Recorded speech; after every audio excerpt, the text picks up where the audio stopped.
Hello students. आज मैं आपको जो हमारे एनसीईआरटी की जो हमारी बुक है 6 टू लेके 10 तक, उसके हम चैप्टर वाइज रूटीन में क्वेश्चंस जो है वो करेंगे। चैप्टर पूरा पढ़ के उसके बाद ये नोट्स बनाए गए हैं ताकि आपको कोई प्रॉब्लम ना आए। हमारा ये जो नोट्स हैं वो जो हमारा सी टेट होने जा रहा है जनवरी में, उसके रिगार्डिंग है। हिस्ट्री, ज्योग्राफी और पॉलिटिकल तीनों सब्जेक्ट्स के नोट आपको यहाँ पे अवेलेबल होंगे। चैप्टर वाइज हम रोज़ यहाँ पे एक एक वीडियो जो मैं आपके साथ शेयर करूँगी और उन चैप्टर्स में से जो मैंने क्वेश्चंस बनाए हैं और उनके आंसर हैं वो आपके साथ डिस्कस करने जा रही हूँ। तो हमारा जो फर्स्ट चैप्टर है वो प्रारंभिक कथन, क्या, कब, कहाँ और कैसे। ये आप इनको आप अपनी बुक जो आपके पास 6 क्लास की हिस्ट्री की बुक होगी एनसीईआरटी की, उसके साथ मैच भी कर सकते हो। तो मैंने चैप्टर पढ़ के उसमें से क्वेश्चंस निकाले हैं आपके लिए, ताकि जो सी टेट का पेपर है वो 6 से लेके 12th की एनसीईआरटी की बुक्स में से भी हो सकता है। तो काफ़ी वैल्यूएबल है, आप इनको ध्यान से पढ़ना और देखना।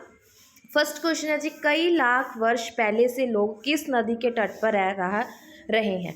कई लाख वर्ष पहले से लोग जो है कि एक स्पेसिफिक नदी थी जहाँ पे वो रहना शुरू किया था, वो थी नर्मदा नदी। सबसे पहले किस फसलों का उपजाना आरंभ किया गया था, तो वो था गेहूं तथा जौ। सबसे पहले चावल उपजाए जाने वाला स्थान कौन सा था, विंध्या की उत्तरी भाग, जहाँ पे सबसे पहले चावल है जो वो बीजे गए थे।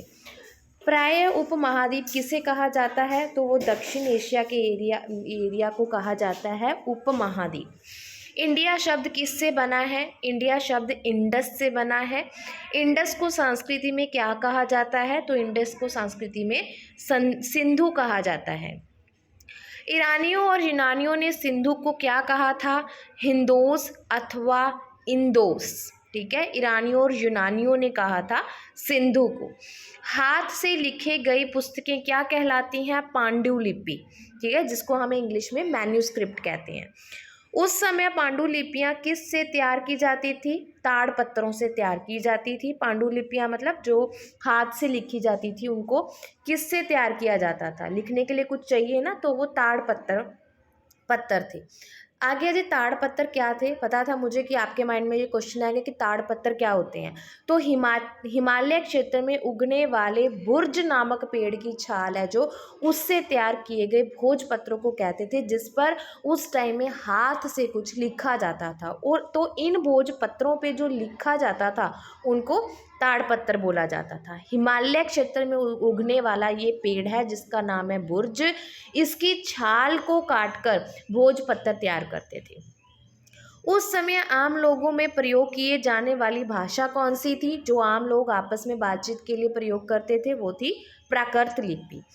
ऐसे लेख जो पत्थर अथवा धातु जैसी कठोर सतह पर लिखे जाते हों। अब हम देखते हैं कि कई बार जब हम किले वगैरह जाते हैं, मतलब हिस्टोरिकल प्लेसेस जाते हैं, तो पत्थरों के ऊपर लिखा हुआ मिलता है। ठीक है, धातु बर्तनों पे लिखा हुआ कुछ मिलता है। तो उन जो वो लिखी हुई चीज़ें होती हैं उनको क्या कहते हैं, अभिलेख कहते हैं। ध्यान रखना, अभिलेख उनको कहा जाता है जो पत्थरों और धातु जैसी कठोर चीज़ों पे लिखे होते हैं। अतीत में बनी और प्रयोग में लाई वस्तुओं का अध्ययन करने वाले व्यक्तियों को क्या कहा जाता है, अतीत में जो बनी हो और प्रयोग में लाई गई वस्तुएं हों। ठीक है, जैसे कोई बर्तन है, कपड़ा है ना, उनको क्या कहते हैं, पुरातत्वविद। जो अतीत का अध्ययन करते हैं उन्हें क्या कहा जाता है, इतिहासकार। इतिहासकार किन स्रोतों का प्रयोग अतीत को जानने के लिए करते हैं, वो किसका करेंगे, पांडुलिपि का, अभिलेख का, पुरातत्व का। तो इतिहासकार इन चीज़ों से जो हिस्ट्री में हुआ है उसका पता लगाते थे। नेक्स्ट है जी, ये पार्ट बहुत ज़्यादा इंपॉर्टेंट है, तिथियाँ। आपको फुल फॉर्म आ जाती है कि बीसी को क्या कहते हैं, बिफोर क्राइस्ट। एडी को कहते हैं एंडो डेमिनी, लेटिन वर्ड है ये, जिसका मीनिंग है ईसा मसीह के जन्म के वर्ष से। ठीक है, तो जन्म से पहले का बीसी हो गया, जन्म के टाइम से लेकर एडी हो गया। CE common era, BCE before common era, BP before present. जैसे कि एग्जाम्पल 4700 ईस्वी पूर्व, ईस्वी पूर्व मतलब ईसा मसीह के जन्म से पहले की बात, बीसी। 2500 ईसी 2500 ई, अगर अकेला ई है तो वो कौन सी है, एडी, मतलब कि ईसा मसीह के जन्म के समय से, एंडो डैमिनी।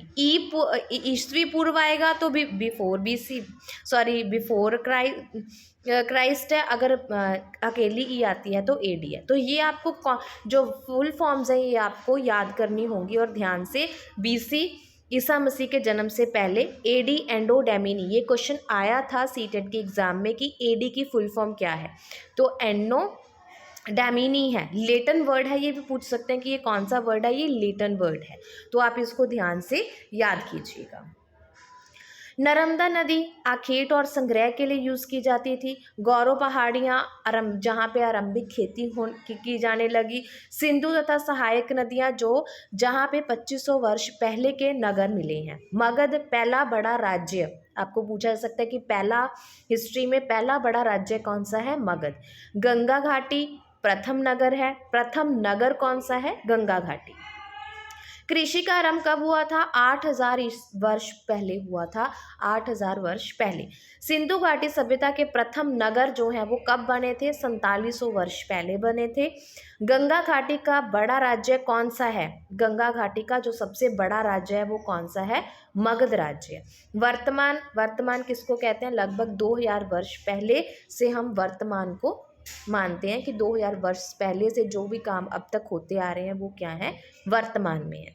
तो ये हमारा सिर्फ फर्स्ट चैप्टर था एनसीईआरटी की बुक का, जो मैंने आपको एक्सप्लेन कर दिया। आप पढ़ रहे तो पढ़ भी सकते हो चैप्टर को, अदरवाइज आप ये क्वेश्चन कर लोगे तो ये भी सफिशिएंट है। नेक्स्ट वीडियो में सेकंड चैप्टर के साथ ऐसे ही क्वेश्चंस के साथ मिलेंगे सेकंड चैप्टर में। Thank you, have a nice day.